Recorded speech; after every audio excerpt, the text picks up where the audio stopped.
Well, hello everyone. You're in the week where we are working on moral philosophy. And you notice that you've been provided with a couple of weeks to kind of watch the videos on this, and to do the readings in the text. You're entering basically the last major topic for this course. And it's a bit intense because this is an online course. So if we were in an on-ground course, we'd have a lot of things to talk about. If you go all the way back to the very first video that you watched about what is philosophy, one of the persons that was a commentator said that, well, philosophy's been about a lot of things, epistemology, you all remember that, and, other issues, metaphysical issues, which would be like the mind-body problem, free will debate, etc. Questions about big questions like does God exist, the one that we recently finished. But a lot of philosophy has been how to live.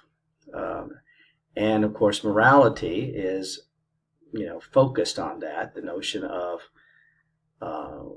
what we ought to do at a very deep level, not at a superficial level. Okay. So the videos you have are good. The material in the book would basically be kind of lecture notes from an on-ground class. But the key to this, and the key to do well, not only with the last discussion board exercise and the last quiz, but also with the final term paper, is to really dig into this material. And it's going to have to be, you're going to have to be motivated to do that. And pay attention in the text to the moral theories that we're not going to use, because they're the ones that you might want to normally gravitate towards, and that's fine. You're as a free person in a country that values liberty, and allows you, within most circumstances, to freely exercise free speech and make choices with respect to what you want to believe, and have that ability to do that without suffering consequences. You can embrace the moral theories that we dismiss philosophically because they're incoherent. The ones that I talk about in the text, I'm not going to go through that for this video. Moral egoism, it's fairly clear why that's rejected. And cultural moral relativism, which is something you may encounter in other classes, but philosophically has not had respectability. Divine command theory, which is about religion and about having a belief in a moral lawgiver that's divine and supernatural. That's not incoherent, but for a philosophy class, it doesn't work because we can't, exclude non-believers. And even if we could, we wouldn't be any further advanced, because within the ranks of believers, there's huge differences on how divine command theory actually is applied, where the rubber meets the road. In other words, not everyone agrees on what, for instance, in terms of divine command theory associated with the Bible, what that yields in terms of social issues, for instance. Does it prohibit gay marriage, for instance, or not? And there's actually theologians on both sides of that issue.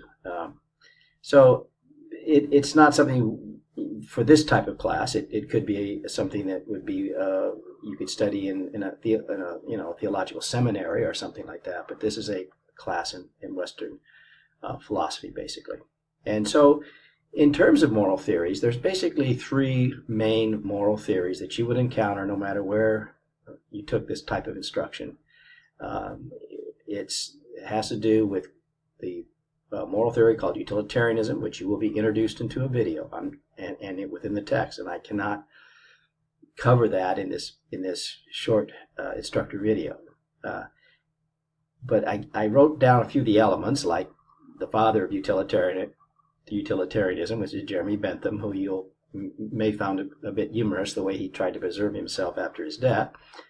And what's not mentioned, but it's clearly mentioned in the video, but it's clearly mentioned in the book, is the differences between the act and rule version. And of course, the theory has often been criticized as the end justifies the means. In a very simple way, utilitarianism wants to capture this moral intuition that the greatest good for the greatest number. It's kind of a Dr. Spock thing. The needs of the the many outweigh the needs of the few. And this is kind of a basis of a moral theory that's certainly much more complicated than what I've just said, because in order to make it sense of it and to put it into difficult circumstances, it has to gravitate towards a more sophisticated look at what is meant by maximizing the greatest good for the greatest number, so that individual rights are not trampled upon. And there's several examples of that in your text that you want to pay close attention to. Immanuel Kant and deontology. Well, Immanuel Kant is pretty much the main driving force behind a opposing point of view. He's also an Enlightenment thinker. He's within the same historical context as a Jeremy Bentham, when no longer is morality simply what the Church of Rome says it is. It's now looked upon or looked at by secular philosophers. And Immanuel Kant just starts with what he thinks are a basic foundation that has nothing to do with outcomes. He's not an outcome-based moralist. He doesn't believe that morality should simply be based on trying to predict a good future outcome, and in doing so, if you can make a reasonable prediction of a good outcome, then you're free to use whatever is necessary to get to that outcome. He totally rejects that. So it's a lot of tension between these two theories. And he comes up with his first and second categorical imperatives, which are outlined for you in the video and in the text. And these yield certain duties. And you're going to have to pay attention to the wording on this, because it's not intuitive. Positive duties are considered imperfect. Seems a little strange, but a positive duty is something you can do, and you have discretion about whether, when, and where to do that. Whereas a negative duty is something that you are prohibited from doing, and his example is do not lie, are perfect duties. You don't get to modify them just because you think it's okay to lie this time because it'll make things better. And so you get exposed to this in detail in the video and in the text, and you need to pay close attention. And then, of course, there's downsides to each one of the two moral theories that I've just outlined. And it's also the case that there may be times when you look at something from one perspective or another in terms of the value for you to understand these moral theories is to understand their potential weaknesses, and then if you take a course of action and base it on a kind of utilitarian reasoning, you should know what the downside could be.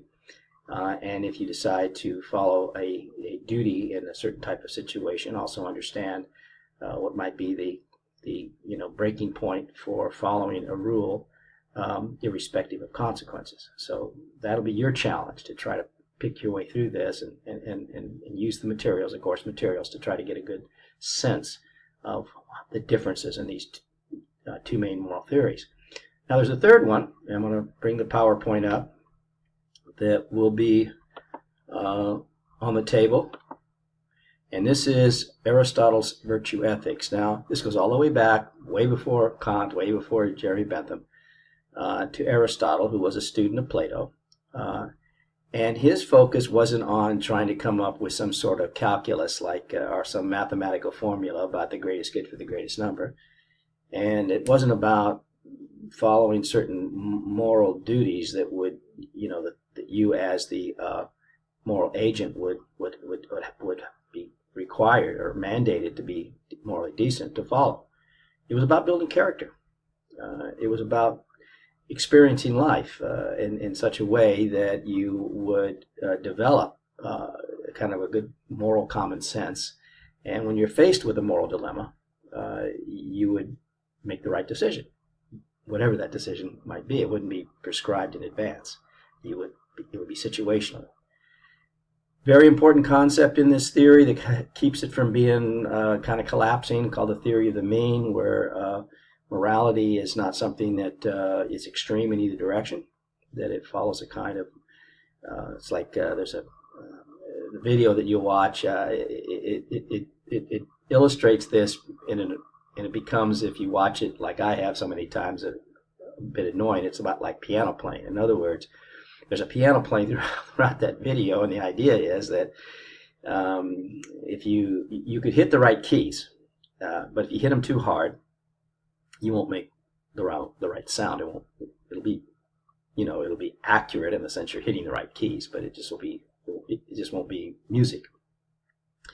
If you hit them too softly, of course, then that would be the other extreme. You need to kind of come to a moderate or midway point. Doesn't mean you hit all the keys just at a certain tempo, but you would learn through practice what the pressure point should actually be, and that's kind of what the theory of the mean wants to illustrate as well.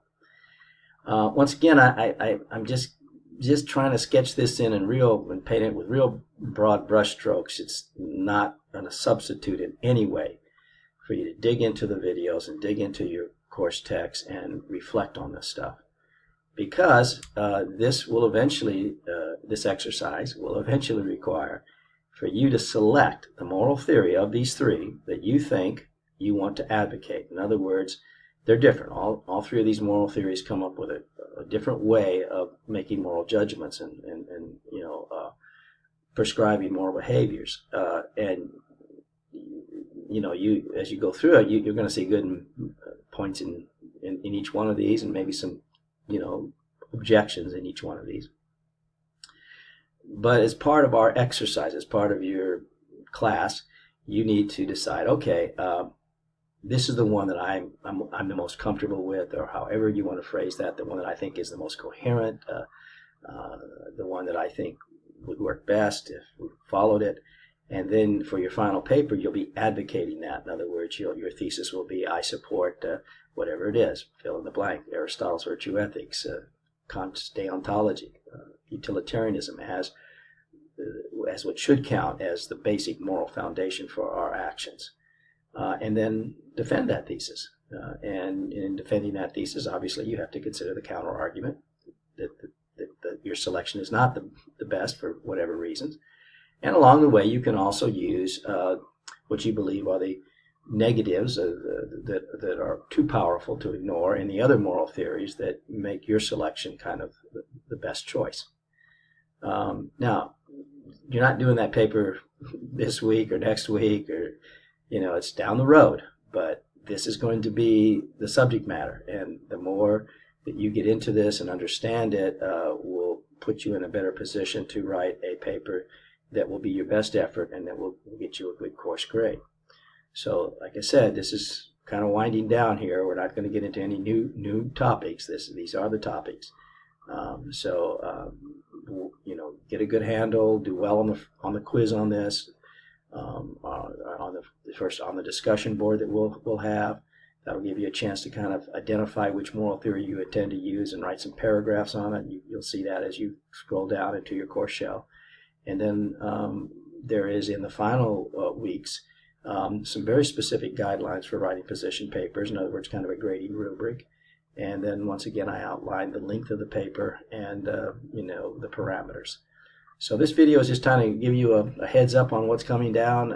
Again, it's not a substitute for reading and watching the video. So good luck with the coming weeks. I hope the rest of your semester is going well, and I'll look forward to taking a look at your responses to the various exercises we're going to have. Thank you.